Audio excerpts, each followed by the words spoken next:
Right, good morning and welcome back to Hull. It seems though that I haven't really updated this one since 2015, and a lot has gone on in the city. In fact, it's changed quite appreciably since it was the year of culture in 2017. A lot of money has been invested at that time and continues to be invested in Hull.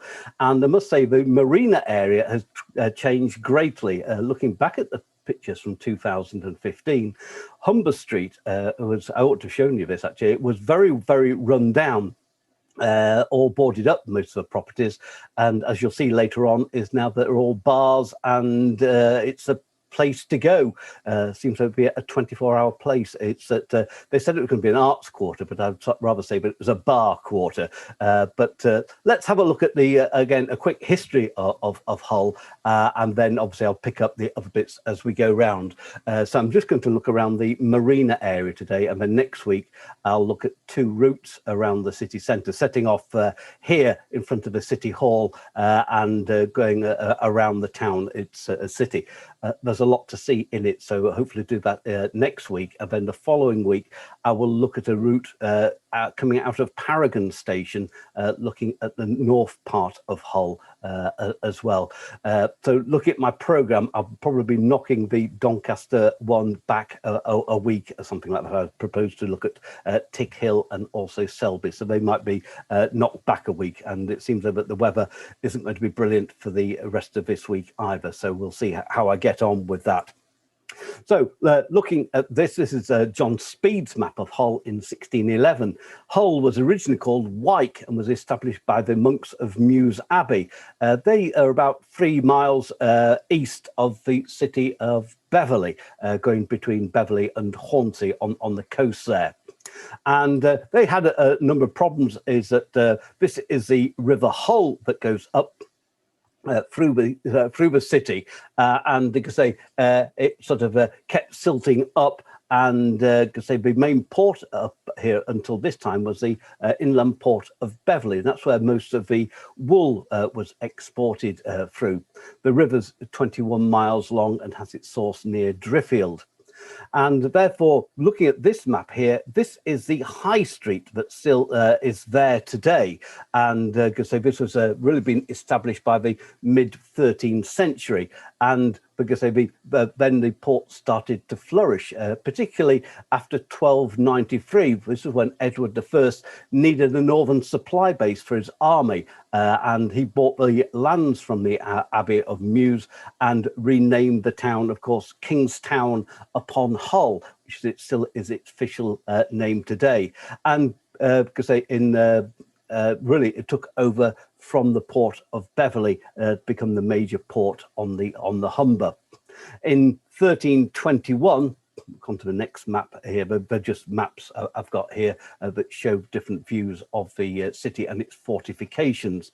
And really that's what came in the charter of Edward II in 1321, and to build a wall around the town, enclosing an area. This is a wall that sort of came all the way around here, using the river as a defence here, because as you can see there, that is the high street that is still there today.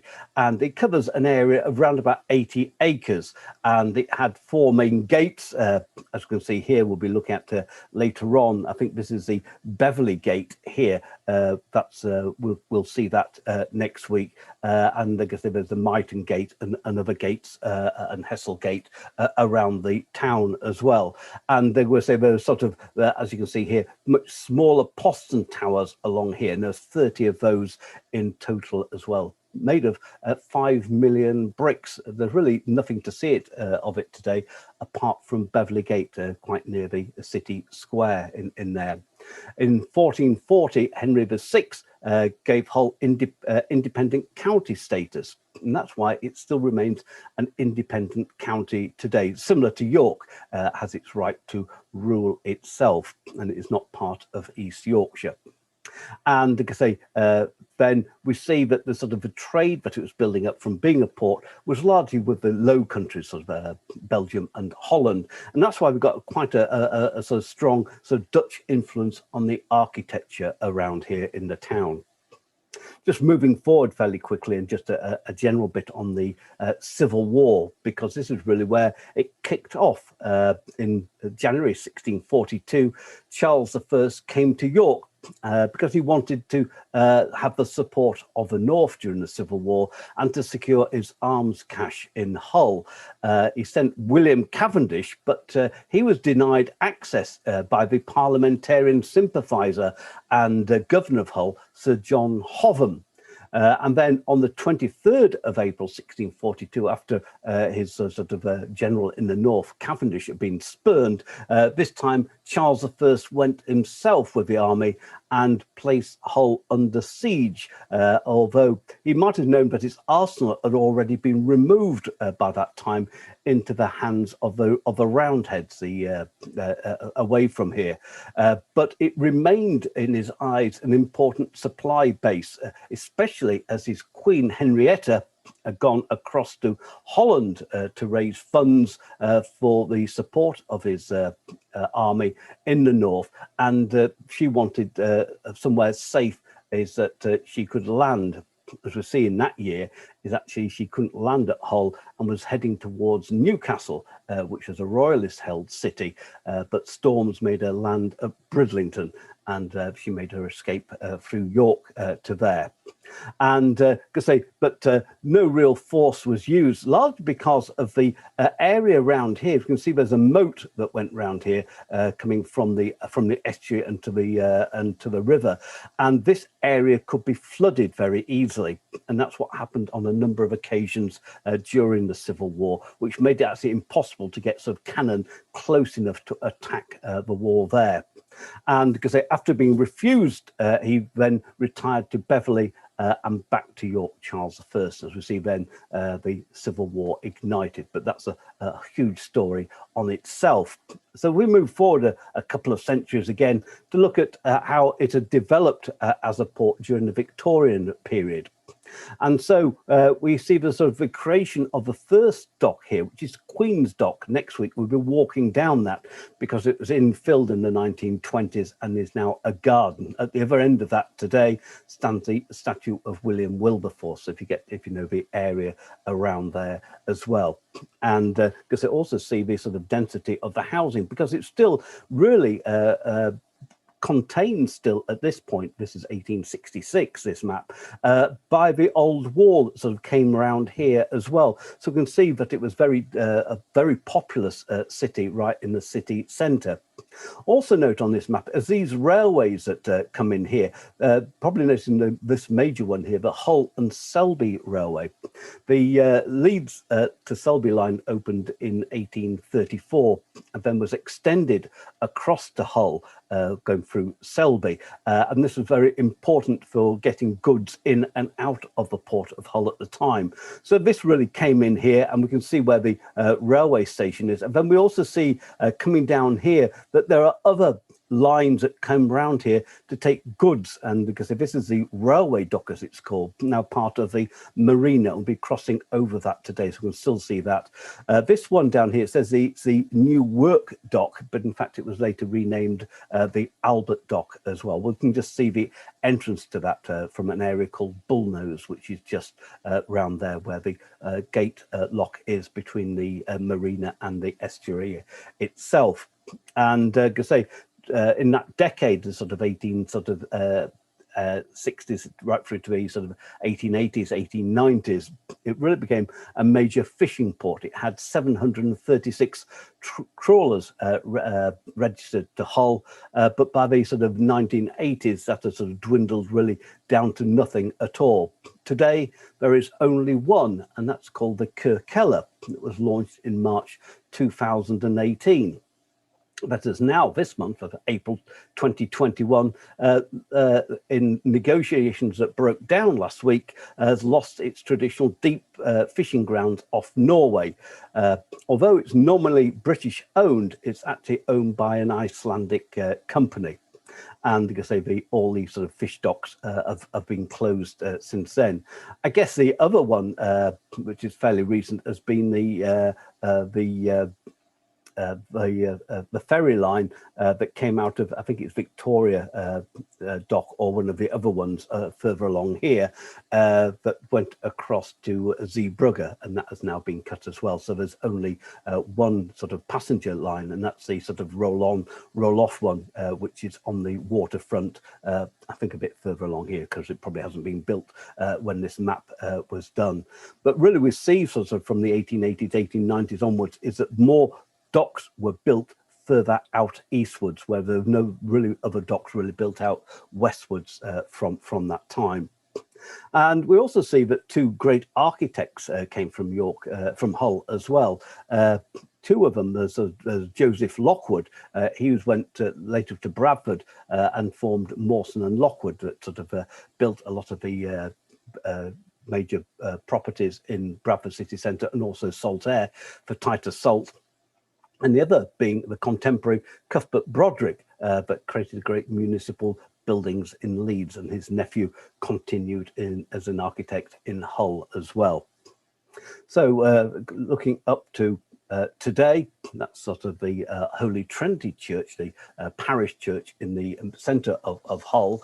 And just to pick up on a couple of things here, in World War II, it had 82 bombing raids, killing 1,200 people and damaged 88,000 houses. And bombs destroying half the shops in the city centre. Surprising is that obviously that damage probably lasted a long time, but there's really the amount of old buildings in Hull is quite incredible as well. So that a lot of them weren't damaged in the city centre, but probably more towards the docks and the Paragon railway station, where goods were brought in and out. And you can say there's no docks used commercially in the city centre, because there's just the Marina that goes right into the city centre, but most of the docks are to the east of Hull itself, along there. And because they have been very commercially successful, I would say, within the last 10 years, with the opening of chemical plants, and especially the sighting of Siemens, who produce blades for the offshore wind farms by Alexandra Dock. Some of these blades are up to 100 meters long, and you can some of those wind farms have 3 of those blades, and you can see them sort of 5-6 miles away off the coast as well. So they're sort of ginormous, these are. They already employ 1,000 people. I think they're located there about 2016, 2017, and there's a plan which has just been introduced, which will see the site doubling in size as well, to produce even more of these blades, and probably even bigger ones as well.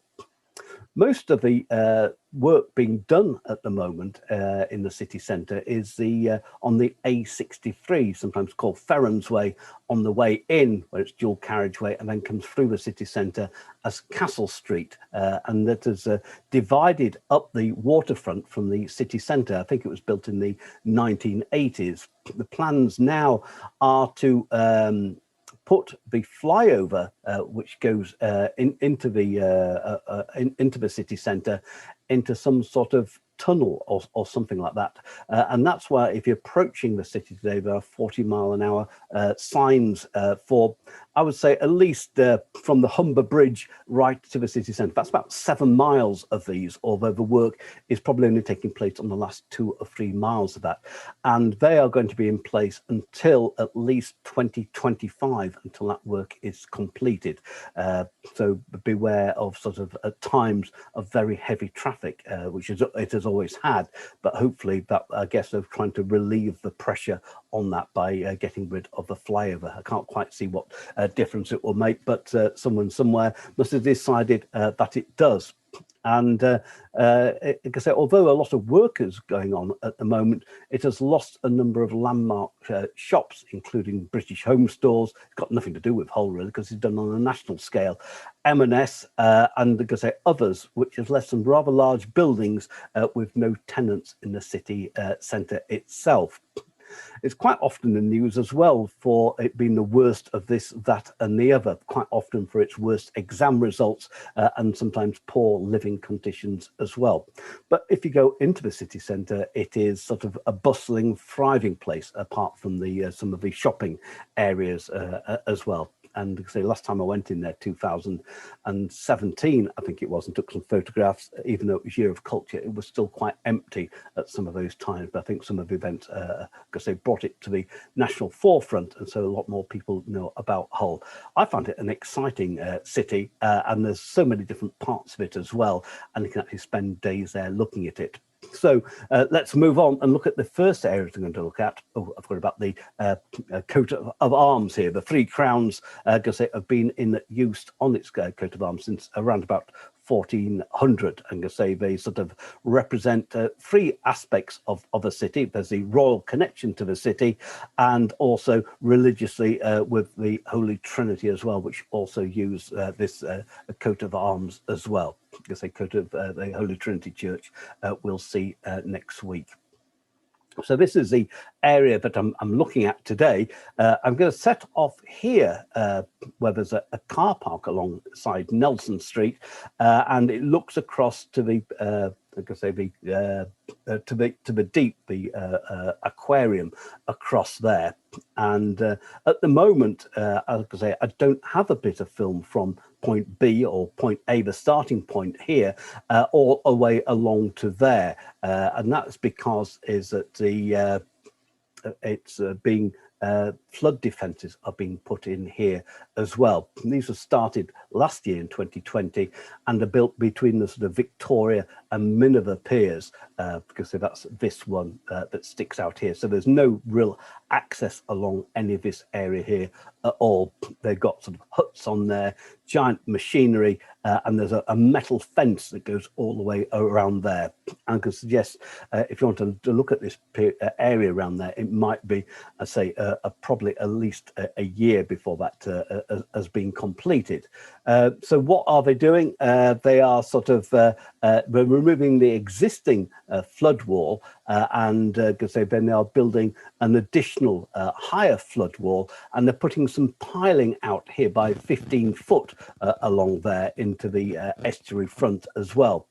And as part of that, they're also raising the promenade, is that people walking along there can actually look over that sea wall as well, so they probably won't notice it as much.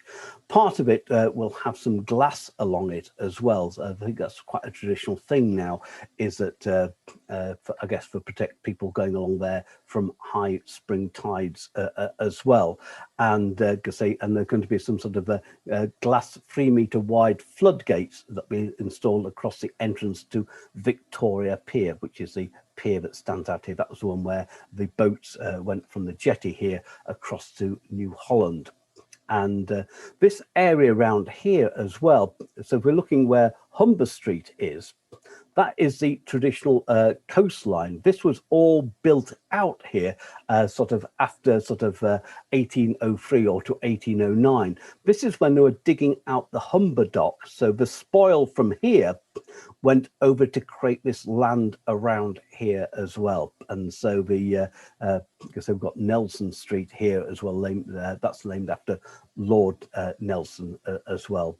And because there's so that's all reclaimed land, the whole of this area that we're going to look at to begin with. I'm going to say this is the docks used to come through this lock gate here into the Humber dock. You see, this is where the railway dock is.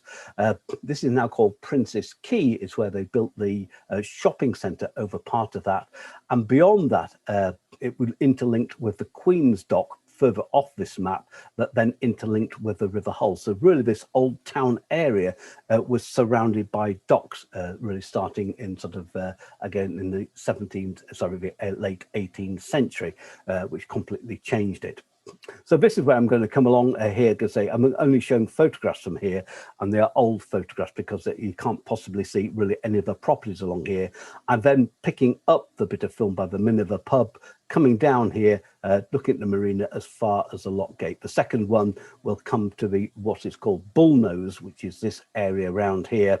I'm then coming back along here to where they've built this new bridge right across the sort of Castle Street here, and that opened in April of this year, 2021. It was lowered into place and so built off-site and then brought in and put in overnight.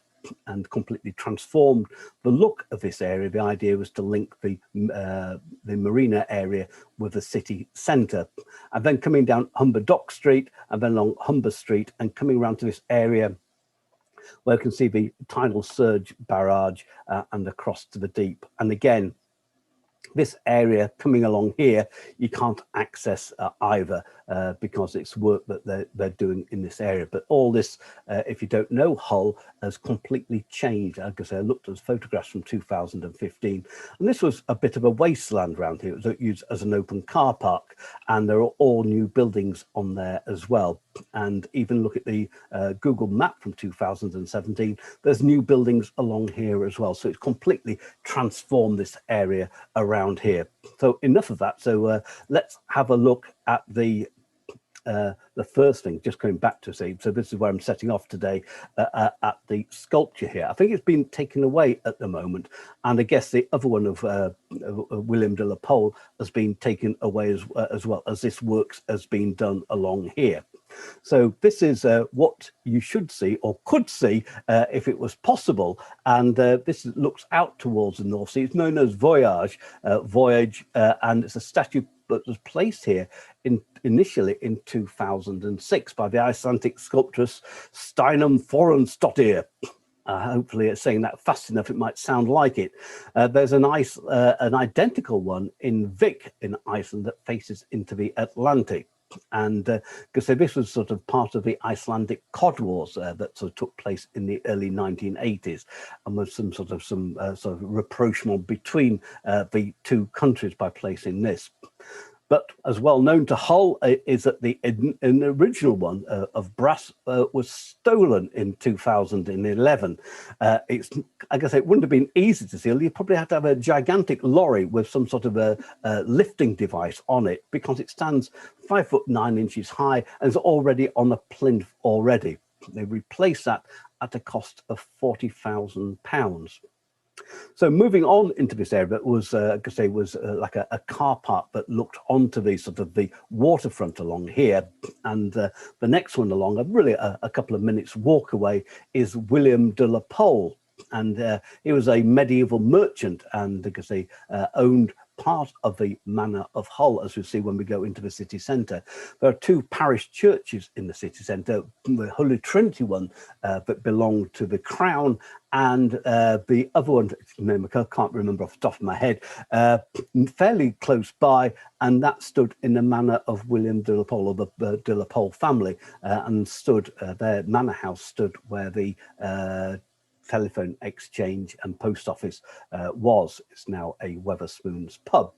And because that's why he was here. He was the first mayor in 1331, and his son Michael de la Pole became Lord Chancellor of England. This was put up in 1870. So this is the area along here where they're building this sort of new seawall. And just behind it is that you can look down onto an area called the Oswash, as they called it, largely because I think that people came down this sort of concrete ramp to wash horses, and largely that's some of the old photographs you see of Hull like that. But it wasn't built for that. It was built as a ramp largely for the landing of vegetables from Lincolnshire to come into Hull Market, and that's why it came down here, so that it could be easily loaded onto waiting carts pulled by horses and then taken into the town centre. Behind here is what you can't get onto nowadays, and this is where they're going to put the, I could say, some sort of glass wall across there.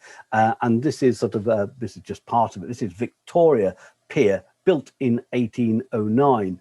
And because this is where the paddle steamers initially left, going across to New Holland, and it linked to a railway line across there. New Holland is roughly near where Immingham is today. That railway line still exists, and it sort of really goes, it's been curtailed somewhat, but really goes from Barton-on-Humber to Cleethorpes. But at one time, and I think it still does, is that it can link through to Sheffield and on to Manchester.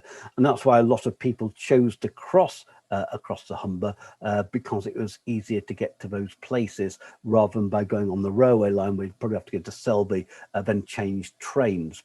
And so what we'll see is that the railway actually owned the steam paddles that went across from here. All came to an end in 1981 when the Humber Bridge opened, and like I say, it sort of took 50 or 60 miles off by crossing on the ferry, or indeed by the Humber Bridge itself. And like I say, it could have probably been used for time immemorial, crossing from North Lincolnshire across to Hull.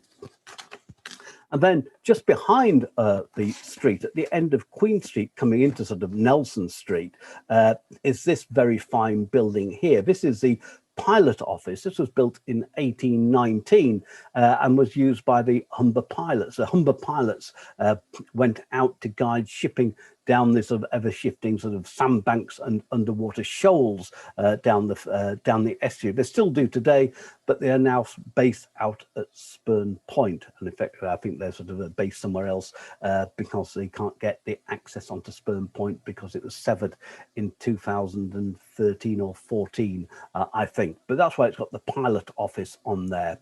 We'll be coming across the street at the end of Humber Street, a bit further down there. This is where all the scaffolding is at the moment. So there's a tiny pavement they've allowed for pedestrian access to come along here, and it is really the width of a stone flag along there. A bit further along there is that we see this building here. So that pilot office is at the end of that. So what we're looking at here is a number of buildings. This is the old Humber Ferry booking office. Say was built 1820. Say this was run by the ferry company and the railway company. They were Manchester, Sheffield and Lincolnshire Railway Company. They had that red brick building there, which is in the centre, because that was the old Humber Ferry booking office say of 1880. And then looking opposite here as well, which obviously you can't access today, and because it is in the middle of where all these works are going on. This is the now a cafe Gelato, and say these was built as the ticket office for the ferry. So this is where you turned up to buy your tickets and then just walked across to the pier, which is accessed just along there. And of course, there was lots of people around here. They needed toilets. I've never actually been in these because I think the first time I went, as you'll see here, they were locked up.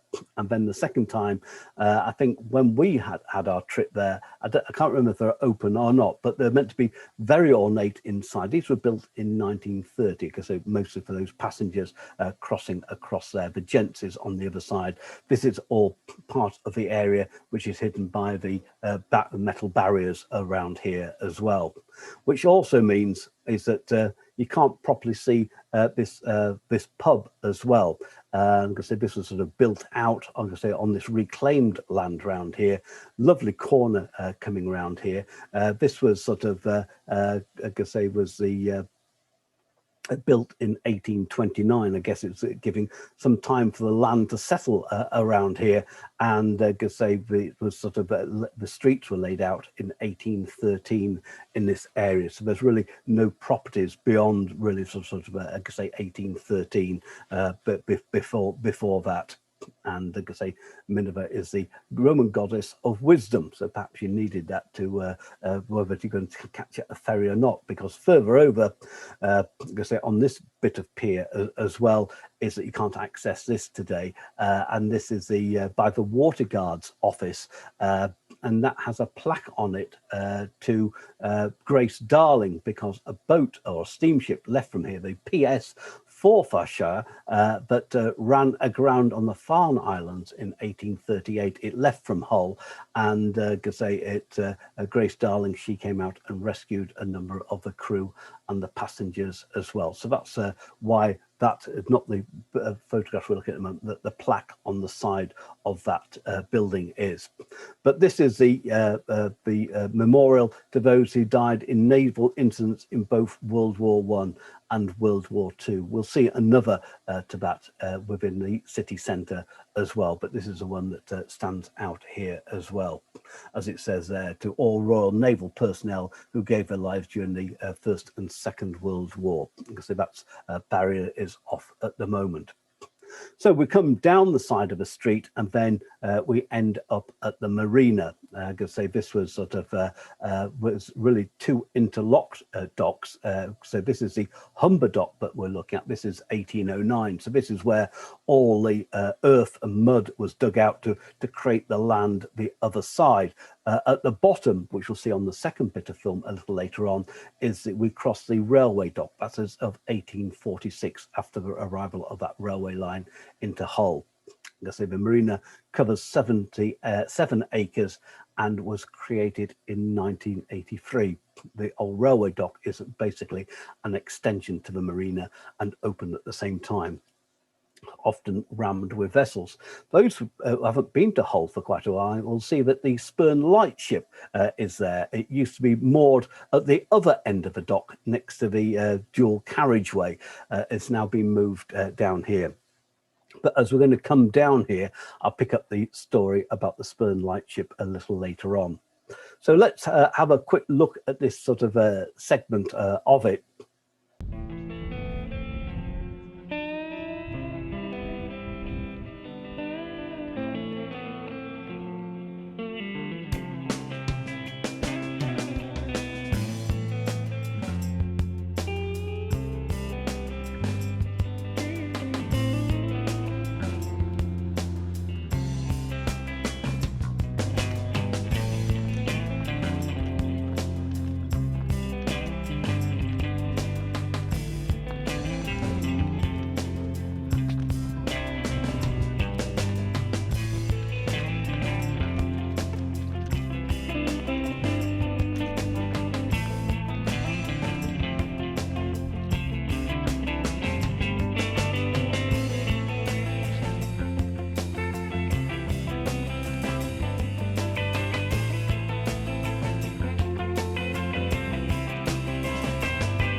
So let's come on to the second part. It's really coming from that lock gate. That's where the boats were coming through here. Because of the fencing, which is around here at the moment. That's why you can't cross across the other bridge across here, or across the other lock gate around here. That fencing, like I say, comes down Minerva Terrace and all the way around. It stops at this point here. So you can actually walk today right out to this area. It's called the Bullnose, this is. And it's not an area that we'd normally go to, but it sort of opened up in the sort of early 2000s when a lot of the old buildings around here were cleared. And we'll see these are two huge monster office developments. And coming around here, that's the entrance to Albert Dock that we'll see right at the end. So this area is known as Humber Keys. There are two large office blocks. I don't know if they're in use because I never saw anybody around them or indeed many people around in this area. This one here was the first to be built in 2005. The glass-fronted one, as you can see here, is 2007. So this is sort of all a public area around here. And it leads down to the immigrants statue. This was by Neil Hadlock, placed here in 2001. It's in remembrance of the over 2.2 million people who passed through Hull, and it's placed here because this is an area called the Bullnose or the Steamship Wharf, so that the boats, rather like the roll-on ferry today, people could get on and off at this area here. And there were largely people coming sort of, I guess, persecuted Jews and other things in the pogroms that were taking place in Russia and Poland. So this was largely between the first coming here in 1836 to 1914. They were passing through here and then went to Paragon Station and taken across to the west coast to the ports of Liverpool, where they went on forwards onto America and to Canada as well. So that's why this statue is there. It's meant to be a Polish family looking to their new life, looking towards the west. So that's why it's placed this way round. There are ramps around here, and that's where I filmed the boat coming through the outer harbour, which stands just behind here. So that's the sort of the outer harbour that we've seen on that bit of film before. That's the property across there that has got the plaque to Grace Darling on, and that naval memorial I think is in just located in on this part of the pier over there. And because they coming here is that there are a couple of boards along here, interpretation boards to the birds of that you can see coming on the estuary. Obviously a lot coming down here. We're going to Blacktop Sands further down. And because these ports are about 20 miles from the open sea. So what we're looking back at here, that's that glass fronted office block, is the entrance to the Albert Dock that was built in 1869 and really was the first of them outside, I guess, that didn't link into the city centre, that went out eastwards. They weren't generally sort of built much after this one. I think there's one more sort of behind it, but because they were more popular to then build them to the east of the city centre. It closed in 1972 and reopened in 1975 as a fish dock. And I guess they got plans along here at the moment to sort of put a lot of investment into this area to clear it, and I guess a mixture of housing and offices. It's quite a big dock, as I showed you on the earlier map. It covers 23 acres. So have a quick look at this bit of area on film.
So let's have a look at this next area, because it's not one people normally come down to here. Like I say, again, redeveloped this area because they sort of in the 2010s.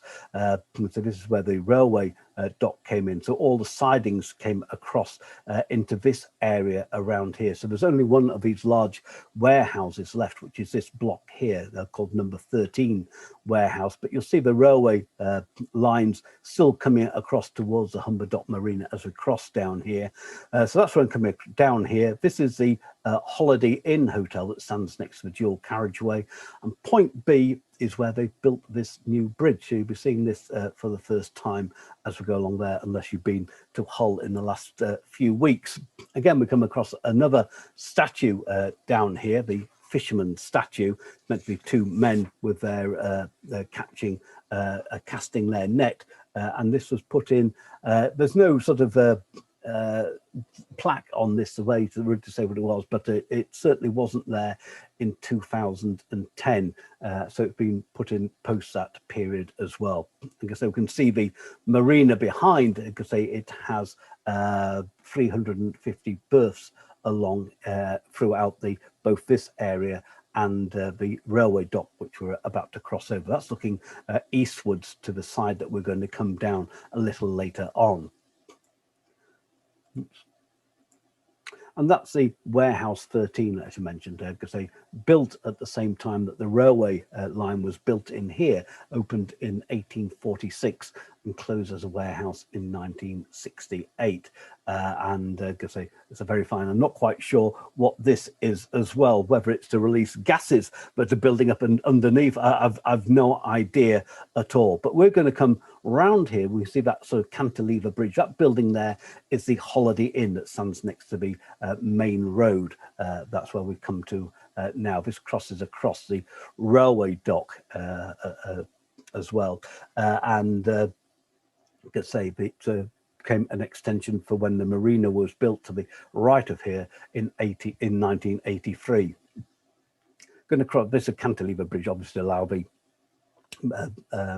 boats in and out. Just across here, there is another statue in the grounds of the Holiday Inn, and I know really nothing about it. I can't even find anybody else who's taken a photograph of it.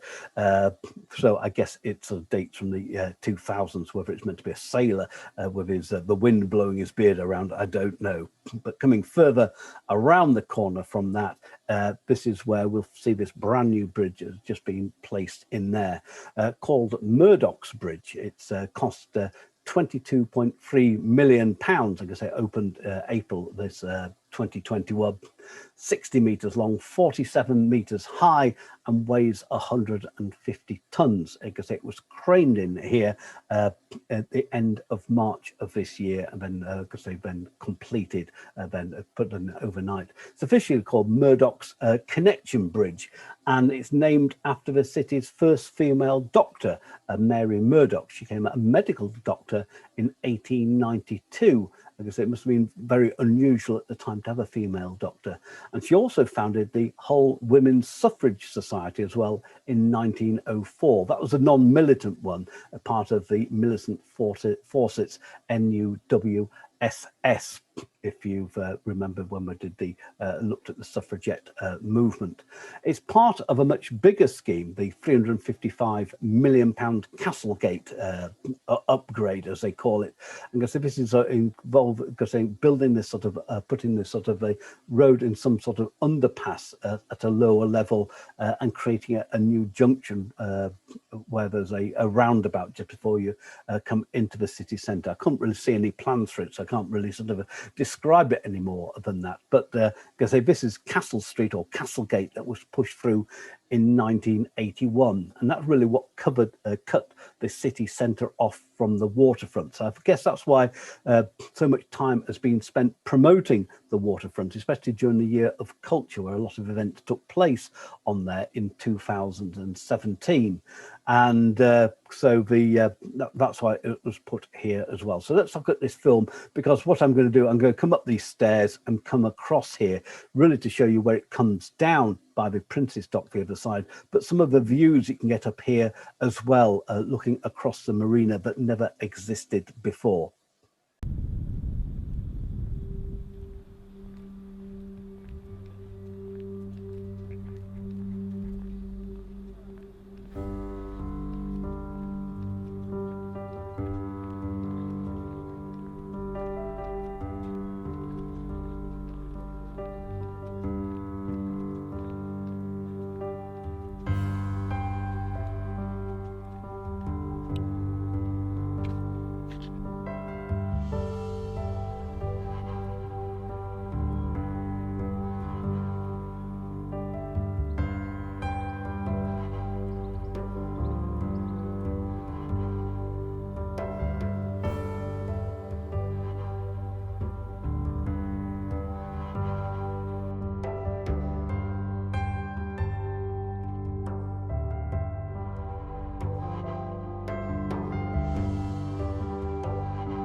to the other side, coming down, I think this is Humber Dock Street down here, coming down the east side of the marina, and then coming along Humber Street here, because all this part, which was the original waterfront at one time, and then I'm going to continue over here. So let's have a look what we can see down here. That's the photograph from the top of that vantage point. All this has been created, so there are a number of ways you can get up and down here. I guess if you're in a cyclist or in a mobility scooter or something like that, this is the ramp that you can come down. They're tremendously long as well, and the same the other side as well. They've got this tremendously long ramp that you come down, but there are stairs all the way along here where you can take different shortcuts up onto that ramp, or as you can see, I came up the main stairwell as well to come across there. So that's sort of the great changes. I'm then now going to come down the Humber Dock Street over there, coming just go back where I'm looking at here. I've missed these sort of buildings from the sort of 1980s out, and coming over here to these properties here. I've previously shown this as the pub called the Green Bricks, and it's actually reverted its name to what it was originally called before that, is the Humber Dock Tavern, and that's why it's renamed this, because they've got the plaque on the wall there to that effect. These, because they Green Bricks are produced by the Leeds Fire Clay Company, and put on here in 1907. I guess because it was sort of identified, if you're going to meet at the Humber Dock Tavern, you'd say the one with the green bricks on it, so there's no confusing where you meant, because I guess in this area when they were working, there's been lots of pubs as well around here. Nearly attached to that is the building there, because that's the Green Bricks, former Green Bricks pub here. This one here, it says, I think it's called Hessel Gate Buildings up there in its plaque, and the year 1884. That's why it's got it up here. Until last year, and I think that maybe the COVID crisis did it in, or maybe it was on its last leg slightly before that, I don't know, but it was a very well-known restaurant around here, but closed in 2020. And there was sort of other things. I'm going to say this was the sort of original position of the frontage of here, looking onto the that.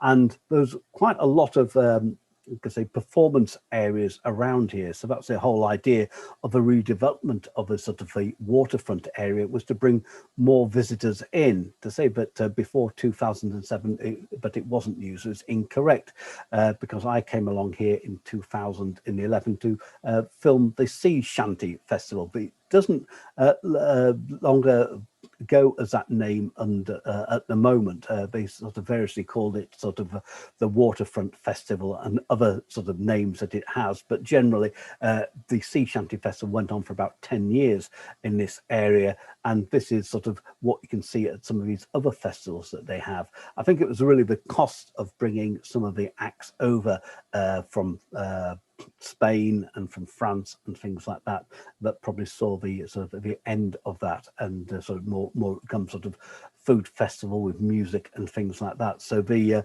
this is what the Sea Shanty Festival was like, because these ports, because they were on these sort of worldwide trade routes, bringing songs from all over the place, and Hull has its own tradition of sort of sea shanties and sort of folk songs from this area. Quite a lot of the folk songs sung by the Waterson family, who are still alive, live up in Robin Hood's Bay. Now there were a very famous sort of folk group in the 1960s, sort of in that period of folk revival of sort of local songs that stopped them dying out. But here we see some of the sea shanty taking place. The father kept a boarding house, hullabaloo-balay, hullabaloo-balay. The boarding house are on the quay, hullabaloo-balay. The boarding house are on the quay, hullabaloo-balay, hullabaloo-balay. The lodgers are nearly all the sea, hullabaloo-balay. A flash young fella called Shallow Brown. Hullabaloo-balay, hullabaloo-balay. Followed me mother all round the town. Hullabaloo-balay. Me father said, young man, me boy. Hullabaloo-balay, hullabaloo-balay. To which he quickly did reply. Hullabaloo-balay. Next day when Dad were in the crowd. Hullabaloo-balay, hullabaloo-balay. Me ma ran off with Shallow Brown. Hullabaloo-balay. Me father nearly pined away. Hullabaloo-balay, hullabaloo-balay. When ma returned the following day. Hullabaloo-balay. Me father kept a boarding house. Hullabaloo-balay, hullabaloo-balay. The boarding house are on the quay. Hullabaloo-balay. I hope that remains in your ears for the rest of the day. If not, I'll play it again next time. I say the boat you see on there is a traditional Humber yawl coming into there. There was one when we had our visit there. I think that was 2016, and because they were fairly traditional, but there isn't one in the port at the moment. So that one there for quite a number of years. So coming further down there, we've got the Spurn lightship. This is the one that stood or floated at the entrance to the Humber estuary, really off the Spurn Point up there. It's actually anchored there for 50 years. And because I guess it could be moved depending on the sort of underwater currents and the sandbanks and things like that. So it was really a guiding light into the estuary for the boating come down there. Because it was anchored there in 1927, because they was there for 50 years until 1977, and then retired into the Humber dock here, as we see it, because people recognise it before. It stood at the other end and now has been moved up here. It used to be open as a museum, but we'll probably have to wait to see if visitors can go around that again. I guess they probably will, because it's probably got a bit more of a prime location now, with easier sort of access to it from the sort of car parking, as we'll see later on as well. And then if you're coming down here, there's all these bricks set in the footpath, and they denote where the town wall used to run. So this was really up to the before the Humber dock was built, is where the wall of the waterside was before that, because of this bit, probably about another 50 foot, was infilled as well for when the dock was created. So this is where the let me try and get this one right. I'm going to say the Hessel Gate, but it might not be. It is the Hessel Gate, and because it stood in this area around here. And because it spanned a freshwater moat as well, that was stopped up in 1640, not due to the perhaps the Civil War about to start, but from a threatened Scottish invasion. It was reopened up in 1761, and this gate was demolished in around about 1800. On the building over here, there's a blue plaque, and that's what to that effect it says over there. Could probably be the nearest place to it. A bit high up, and so you probably don't really see it if you're visiting down there. But this is the Humber Street. This is the old fruit market area that was obviously landed and traded around here. I guess I ought to put a photograph in of 2015 to show how broken down it was. It was mostly boarded up as well along here as well. And it started to emerge as really as an arts quarter in 2015, and then really got a great boost when Hull became the City of Culture in 2017. I wouldn't say it's particularly an arts quarter at all. There's a property next to me. I think it's called the Fruit Music. That's a recording studio. This one here is a pop-up gallery where it says I think it says the Humber Fruit Broker on it. So that's what that is. And there's another gallery further down here which I show a photograph of called the Humber Street Gallery as well. So they're really in sort of free art spaces. But all this, I think they've built some new buildings along here as well, because on the previous photographs there are actually gaps along here as well. But all these were boarded, shuttered up, and they even relaid the street as well. So I guess this was done 2016, 2017. Look at the photographs from 2017. It looks as if they hadn't actually completed this area area as well yet. So it's all lined with bars and restaurants. There's a couple of I think there's a couple of hairdressers, a couple of clothes shops. At the far end is Dinostar, which is a museum which has been here since 2004.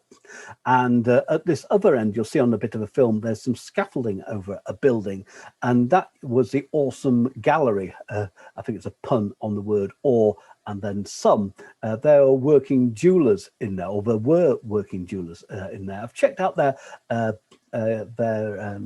internet page, but it doesn't actually say where they are at the moment. It just gives a PO box address, which isn't for this area of Hull at all. So whether they've moved out for good and that's been converted into something else, or it's been repaired and they're going to move back in, I've no idea. But they were certainly here in 2011, probably the only sort of thing that was going on in this area, apart from a couple of restaurants and not much else beyond the pubs.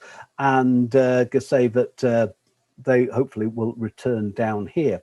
So just having a quick look down this street, this is the Humber Fruit Brokers, which is this is the pop-up gallery, and this is where people were given the space, I think for nothing, or unless they've sort of paid a nominal charge at the end. When I popped in there, this was a lady called Joanne Allen, who goes by the name as Nella, and she had taken this for a week, which you actually do get 2 full weekends in it. If you move quick enough to put your stuff up on the Friday night, you can do that. And that's her there. She told me that she was an interior designer, and that during lockdown she decided to paint. I don't think she could stop, actually, because if she'd done this in the past year, she's actually created lots and lots of artwork in there. But if you go along there, it will be somebody else, and it's generally open from 10:30 to 4:30 p.m. Every day, and will be manned by the artists or their friends to do that. So that's the sort of the old Humber fruit market building. Lower down is a bit more of a traditional gallery. It actually wasn't open when I was going down there the other week. This is normally opened as a gallery Tuesday to Sunday from 10 till 6, free to go in and have a look round. It has a cafe in there, and that is open on a Monday as well. So the cafe is open Monday all week round, essentially. But that's the Humber Street gallery. I guess it has art spaces above it or something. And then coming a little further down on the left, you'll see the Humber Street Distillery. This came in here, Year of Culture, in 2017. The bar here stocks over 100 gins, but they produce, they have a distillery at the back there, and they produce their own Hull dry gin as well as a Hull vodka. I can say the further down, which you'll see on the film at the end of the road, is Dinostar. I can say a museum that's been here since 2004. Not been in it, but as its name implies, it's of sort of replicas of dinosaurs in there. It's £3 for adults to go in and £1.50 for children. It's only open weekends and school holidays between 11 and 5 o'clock. So let's have a look at this area.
So this is where I'm going to come now, because Queen Street, you'll see that on the first bit of film, leads down to Nelson Street and on the front.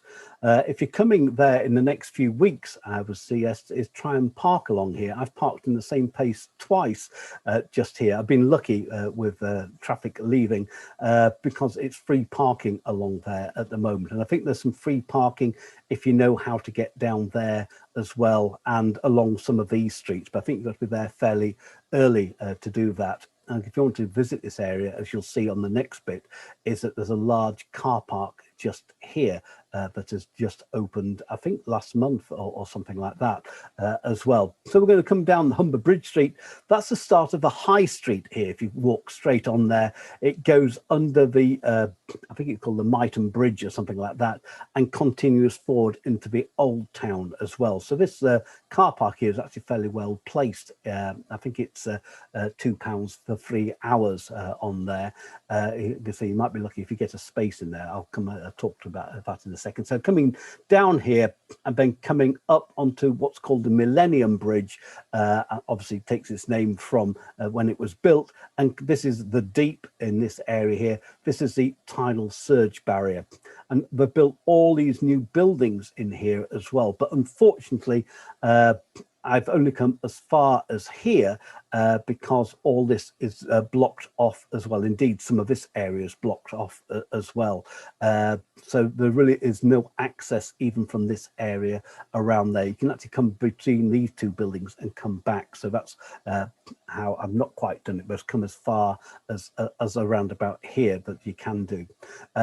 In this area here, it doesn't show it on the map, there's actually a former dry dock in there. Part of it's overgrown, but in front of a restaurant called Bertie's, they've actually made it into a performance space. It actually goes, it's got steps all the way around it, so it's a bit like an amphitheatre, I guess, and performances take place at the bottom in there. I think Whole Truck have done something there in the last week or so. So that's our end point for today. So let's have a look along here. This is the sort of the part of the redevelopment of the fruit market area. They've spent £80 million in this area since 2017. It includes housing for some 300 residents as well.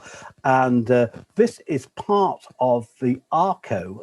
They are manufacture health and safety equipment, because this part of it's called Blackfriar Gate around here. This is the ARCO building. They've built that at a cost of £16 million. And they also, I think part of that has built this car park as well. And because they employ 550 people on this site. I think they come from various offices around Hull, so they're all in one place at the moment. And this car park has 350 spaces, but during the week, Monday to Friday, 200 of those spaces are taken by ARCO staff. And so the other 150 spaces are for the public. As you see up there on the signs, it's £2.50 all day at weekends, £2 for 3 hours during the week. So I guess you're lucky to get that. Just coming back to that map, if you're trying to get into this area, it is quite difficult if you're coming from the Leeds end, because effectively coming in on the A63, and you need to take a turning off just before you reach the Millennium Bridge that takes you down onto Market Street. Then take a right-hand side, and that will bring you down to this road on High Street, which brings you round into this area. Otherwise, if you carry on the A63, you've got to go probably about another mile and a bit to a roundabout, turn round, and then you can come off at this junction here into Queen Street along here. And because I've parked on here, and so there's either way that you can do that, but the quicker way is to take off the junction to the left hand side, where you're at the back of Holy Trinity Church, and take the first right hand side, which leads down to High Street, and turn right again, brings you under the A63 into this area here, so you can actually access that car park. I've no idea, I guess it's showing you, but you can get it from this area. I think you can also get round from the Humber Street as well into that. So that's where that we're looking at in there. I don't think ARCO quite moved in there because of these barriers, and there's quite a lot of work still being going on. So that's just being completed at the moment. So coming around that area, instead of curving round onto the high street, you can take left onto the high street.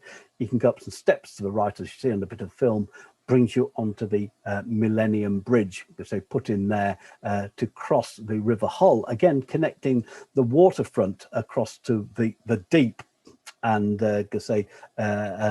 place here in thing, and to the right hand side is that dry dock you'll see a little later on.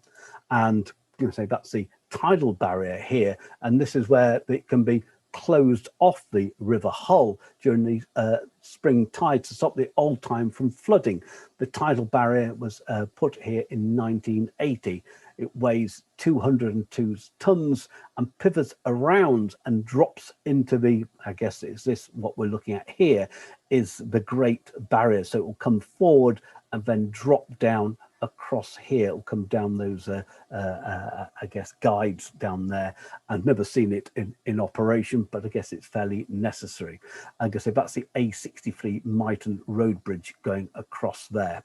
And I think that's a Purple Palace, a Premier Inn across there. As we'll see later on next week, is that there's another pedestrian bridge beyond there, linking that onto the High Street, which is the other side. So this brings you across to the deep. This opened in March 2002 at the confluence of the Humber and the River Hull, houses 3,500 fish and 40 sharks in there. This some of the things you can see. This is the Twilight Zone, which is an extension to the deep that opened in 2005. And obviously you can say these sort of these very deep sea creatures that are bioluminescent. It's 10 meters deep, this tank, and holds 3 million liters of water. So that's the deep that you can go into, because it's closed at the moment. I guess it opens after May the 17th. Coming back onto the waterfront, so turning around on that Millennium Bridge and coming back, this is sort of what you can see that has been built around here. And I can say this is the dry dock a bit beyond here. You see on the bit of film, that's built 1843 to 1844. So this is the pizza restaurant. And there's another large building here, which got this unusual name for it, C4DI. So somebody probably tells me that's probably a computer program or something like that. It's meant to be a high-tech hub, as they called it, opened in 2017. And this is for, I guess, startup companies or digital specialists and freelancers to meet, and they hope to create around about 160 new jobs in here. In fact, they've actually opened an extension to it at the end of last year as well, so I presume it has been quite popular. So let's have a look at the last bit of film.